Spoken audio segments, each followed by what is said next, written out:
Oh, ito po problema natin ha, mga kababayan. Paano matulog? Ang tulog, very important, di ba? Pag hindi tayo nakatulog, maraming sakit na makukuha. Kaya 10 simple tips para makatulog agad. Okay? Ano bad effects pag hindi makatulog? Marami po. Ayan, oh, hindi ka makakatrabaho, sa mapakiramdam, walang energy, at pag kulang po sa tulog, affected yung memory, masama sa puso, malakas yung palpitation, maraming nadidepress, tumataas ang blood sugar, nasisira ang balat, tumataba, kasi nga pag kulang tayo sa tulog, mas kakain tayo. Tapos marami pa pong komplikasyon. Okay, 10 tips. Number 1, dapat pare-pareho ang oras ng tulog natin. Kung 9 o'clock, 10 o'clock ng gabi, yun lagi. Meron po tayong circadian rhythm. Yan ang rhythm ng katawan natin, kailan gigising, kailan tutulog. So, pag tuloy-tuloy yung pattern, mas makakatulog tayo. Kung pabago-bago yung oras ng tulog, nahihirapan yung katawan natin sumabay.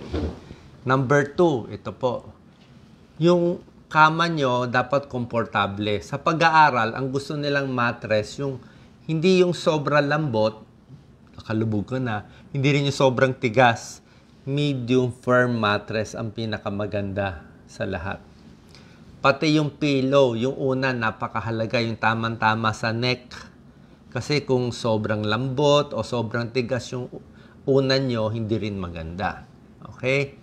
Pati yung kumot, dapat tamang-tama, hindi masyado malamig, hindi masyado mainit. Pati yung tela, yung baro mo, syempre pag cotton, masarap, mas makakatulog ka. Pero kung baro mo masikip o nylon, pinapawisan ka, mas hindi ka makakatulog. Okay?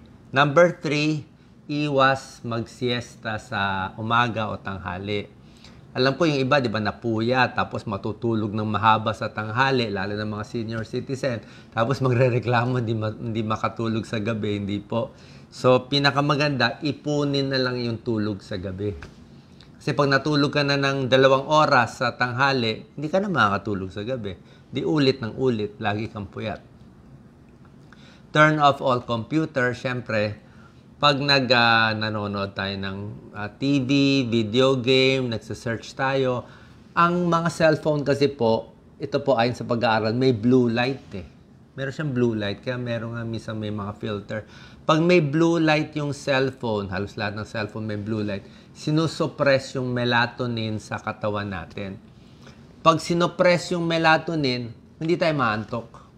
Diba? Lagi ko pinapayo, kung may araw na nakita ng katawan natin na arawan tayo, gigising tayo eh. Gusto natin magtrabaho eh. So, pag dumilim na, wala ng araw, madilim na, doon magpo-produce ng melatonin yung katawan natin, maantok na tayo. Eh kung na-expose mo yung mata mo lagi sa maliwanag na cellphone, hindi ka antokin. Okay? So, dapat relax na pag gabi na. Wala nang usap-usap ng mga meeting at ibang issues. Number 5, iwas sa kape. Alam ko, iba sa inyo, gusto pa ng kape sa gabi.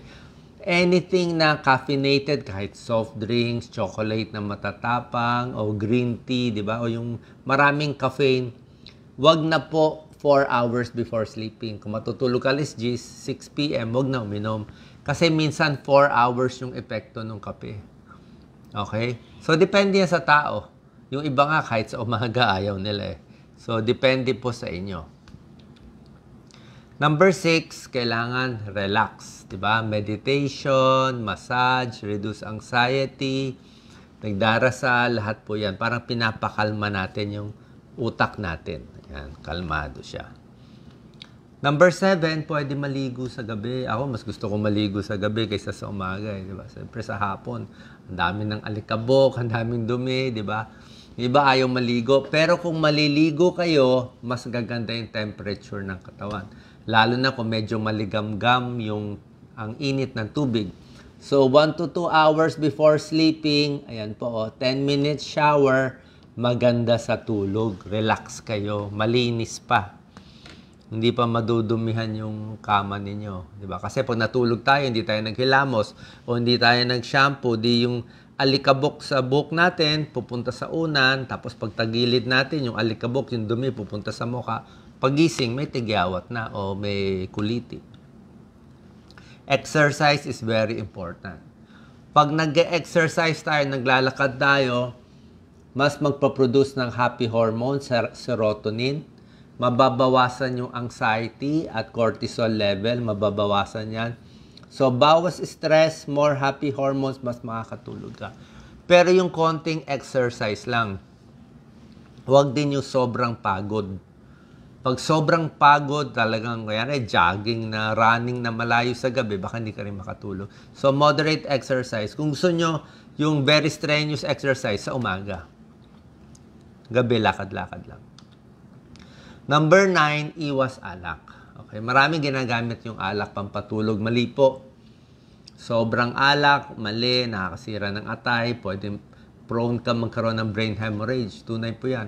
Pag alcoholic, mas mataas ang chance ng brain hemorrhage or stroke. Ang alak, nakakaantok. Maantok ka. Pwede ka matulog. Kaya lang, yung tulog mo mababaw. Mababaw, may bangungot, pagising-gising ka, tapos paggising mo, may hangover ka pa, hindi rin maganda. Lalo na kung may insomnia na. Hindi maganda gumamit ng alcohol, mas hindi sila makakatulog. Lastly, syempre yung pagkain. Dapat mas healthy yung kinakain. Huwag yung masyadong spicy, masyadong marami kinain. Sa gabi, dapat nga ang kain natin umaga, tanghali, dun mas marami. Sa gabi, konti na lang, mas healthy yung kinakain. Huwag yung puro fatty, puro processed food sa gabi.